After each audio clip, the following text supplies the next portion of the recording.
Everyone, you're joining with us live from the Pixel Lab for the Thought Line, where every idea finds its frequency.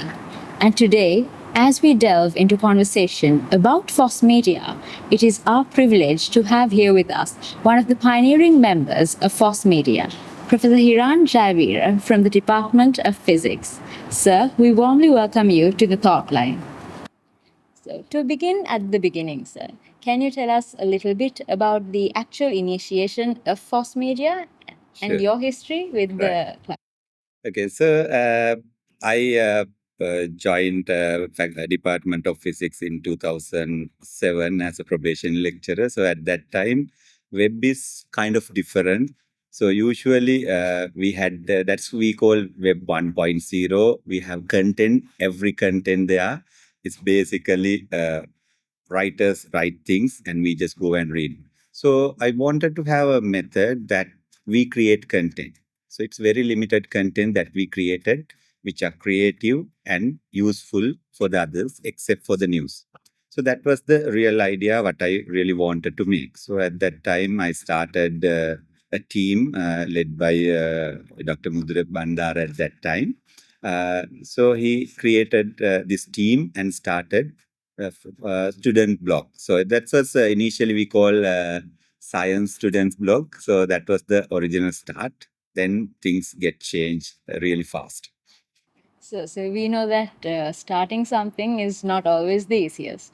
So, can you tell us a little bit about some challenges that you had to face? Well, the starting blog was not that challenging thing because we have all the talents that we need in the faculty. But the only issue was that it was new concept that we create Web 2.0 content that we write certain things and people can comment on that. So, and getting the approval for this one is quite challenging because it's not fitting any of the models available at that time. Even now, FOS Media is not aligned to any of the models. It's a totally different model that we have. So, when trying to expand into different areas, we start with the blog, and then by now we have so many different departments in FOS Media. So, moving on to that, we need the use of technology and equipment. So, how does that come about? Right. Okay. So initially we started with the student blog, and then our first video production, live video production, was happened in it's a Sadranjali. That's a Vesak Bethigi.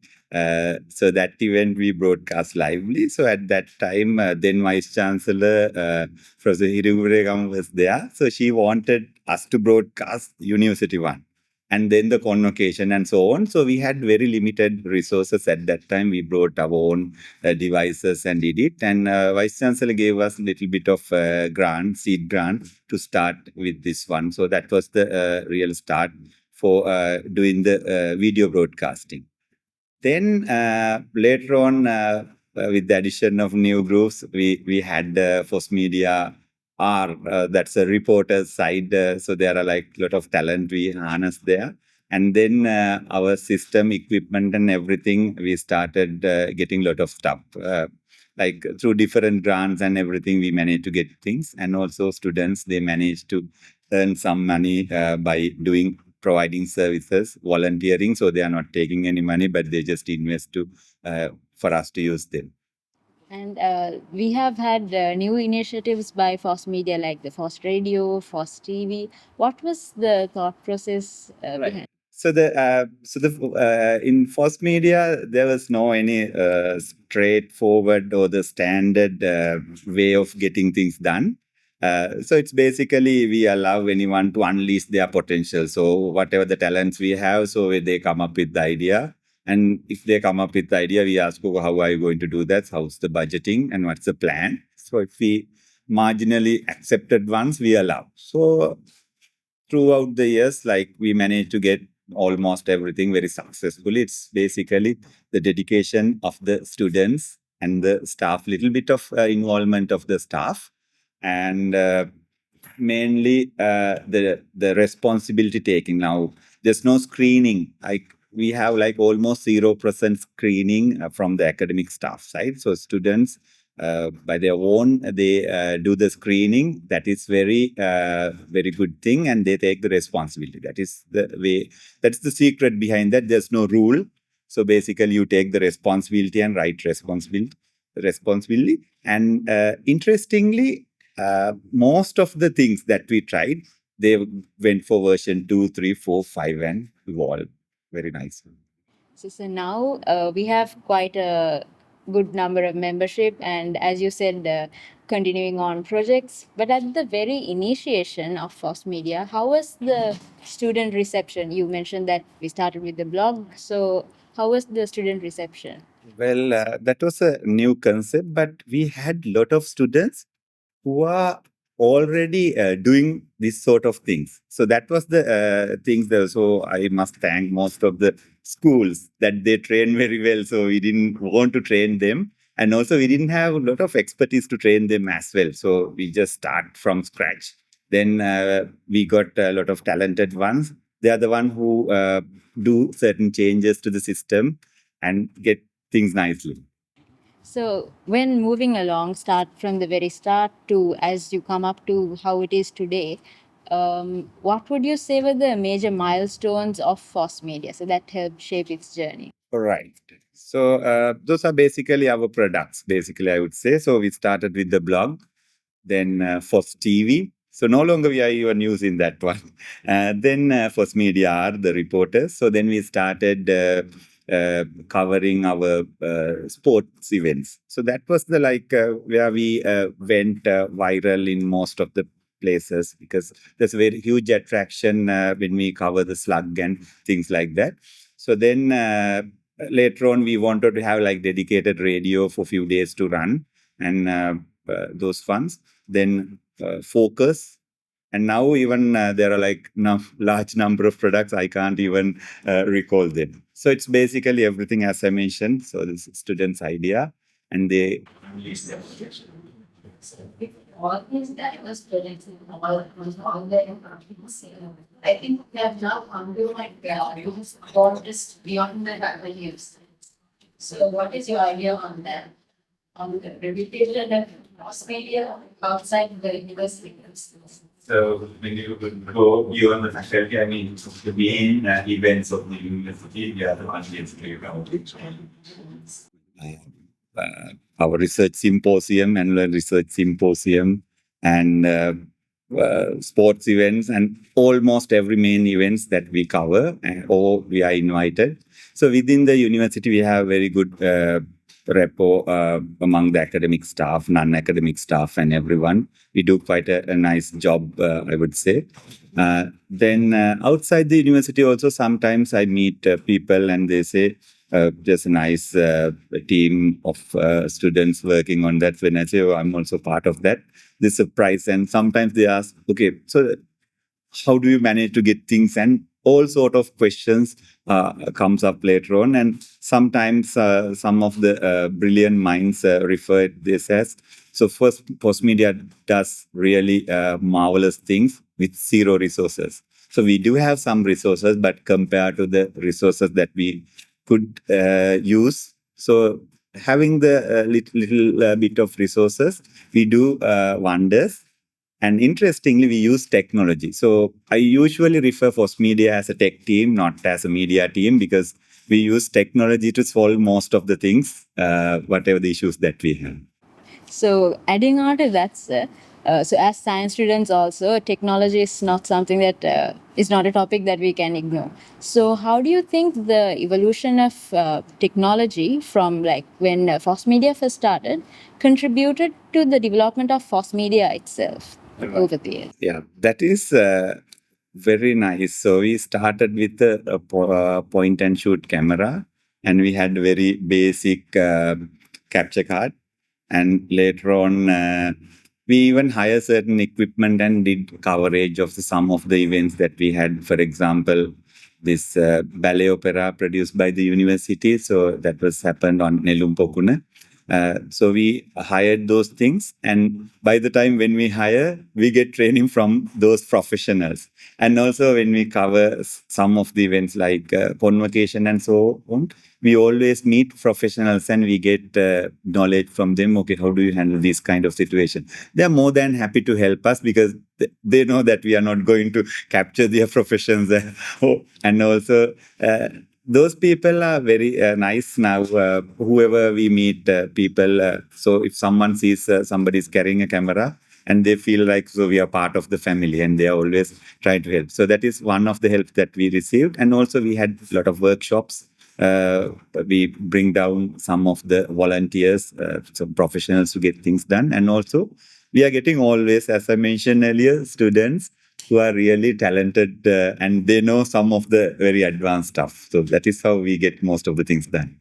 So, with the current progression of technology at a Do you think there are any possible areas that we would try out in future as Well, as I mentioned earlier, so I don't want to say, okay, we try this and that. So if I had that idea 10, 15 years back, so that would be a very small idea that I had. So students, they are always having big ideas. So it's very difficult to say where we could be heading. Now with the generative AI and agentic AI, there are like a lot of additional technology will be coming. So with the use of those tools, we might be able to go slightly extra mile. Uh, However, like being a media team or the media crew, that we can report some of the things in an interesting way and the very responsible way. So I think it's very difficult to say what will be the next step. So the next step, I'm pretty sure one of the students or the group of students will come and present us. So, with all these advanced work that we are doing at FOS Media, I believe it still remains at the heart of it as a students' club for the students of our faculty. So, in that context, sir, how do you think FOS Media has affected the university community in general? And also, what would the members of the club, out of the experiences and the connections that they make at FOS Media, be able to, how would it affect their future careers as graduates of the Faculty of Science? Right. So the now in general, our graduates, very few will go to media sector for sure. I know very recently also some of our students who went to US for doing PhD.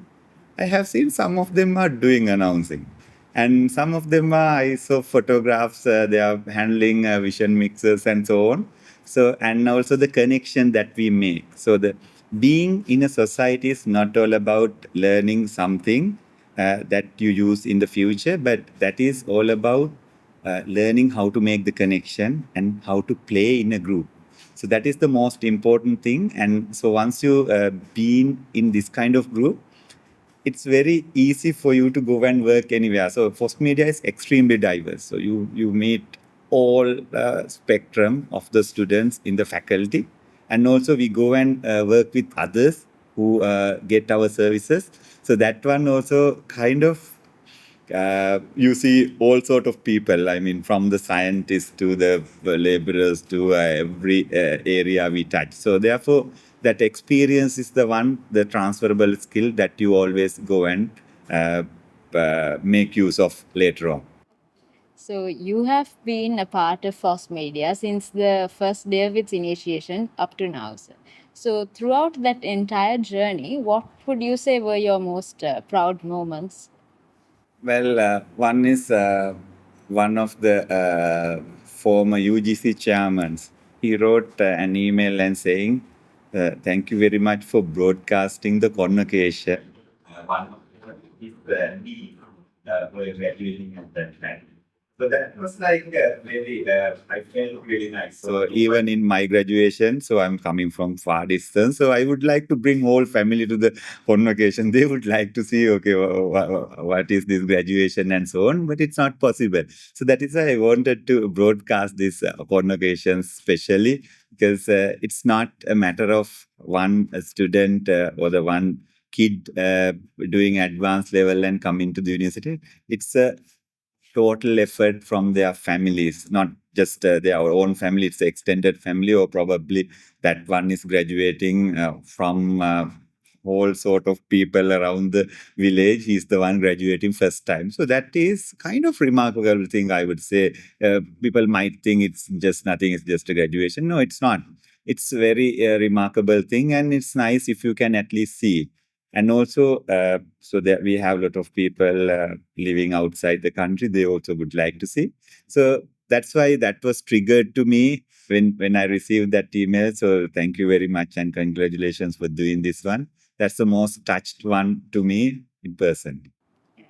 Thank you very much, sir. And I think all of us here at FOS Media will be doing our very best to make sure that FOS Media goes on from stretch to stretch. And with that, it brings us to a close for the session. And once again, we extend our sincere gratitude to Professor Hiran Jayaweera for joining with us today. This podcast was hosted by me, Moksha Vigunasekara.